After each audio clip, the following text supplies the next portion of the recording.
சங்கீதம் 135. அல்லேலூயா. கர்த்தருடைய நாமத்தை துதியுங்கள். கர்த்தரின் ஊழியக்காரரே துதியுங்கள்.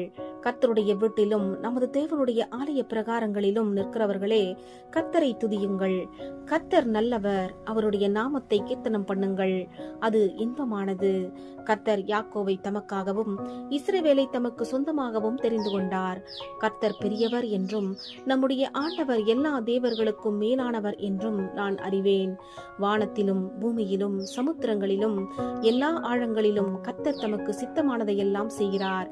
அவர் பூமியின் கடையாந்தரங்களிலிருந்து மேகங்களை எழும்ப பண்ணி மழையுடன் மின்னலையும் உண்டாக்கி காற்றை தமது பண்டசாலையிலிருந்து புறப்பட பண்ணுகிறார்.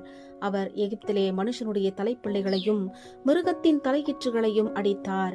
எகிப்து தேசமே, உன் நடுவில் பார்வோன் மேலும் அவனுடைய எல்லா ஊழியக்காரர் மேலும் அடையாளங்களையும் அற்புதங்களையும் அனுப்பினார்.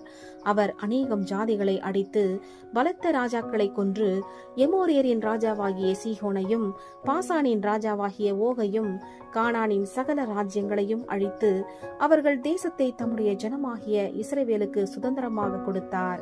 கர்த்தாவே, உம்முடைய நாமம் என்றென்றைக்கும் உள்ளது. கர்த்தாவே, உம்முடைய பிரஸ்தாபம் தலைமுறை தலைமுறைக்கும் இருக்கும். கர்த்தர் தம்முடைய ஜனத்தின் நியாயத்தை விசாரித்து தம்முடைய ஊழியக்காரர் மேல் பரிதாபப்படுவார். அஞ்ஞானிகளுடைய விக்கிரகங்கள் வெள்ளியும் பொன்னும் மனுஷனுடைய கைவேலையுமாயிருக்கிறது. அவைகளுக்கு வாயிருந்தும் பேசாது, அவைகளுக்கு கண்கள் இருந்தும் காணாது, அவைகளுக்கு காதுகள் இருந்தும் கேளாது, அவைகளுடைய வாயிலே சுவாசமும் இல்லை. அவைகளை பண்ணுகிறவர்களும் அவைகளை நம்புகிறவர்கள் யாவரும் அவைகளைப் போல் இருக்கிறார்கள். இஸ்ரவேல் குடும்பத்தாரே கர்த்தரை ஸ்தோத்தரியுங்கள். ஆரோன் குடும்பத்தாரே கர்த்தரை ஸ்தோத்தரியுங்கள். லேவி குடும்பத்தாரே கர்த்தரை ஸ்தோத்தரியுங்கள். கர்த்தருக்கு பயந்தவர்களே கர்த்தரை ஸ்தோத்தரியுங்கள்.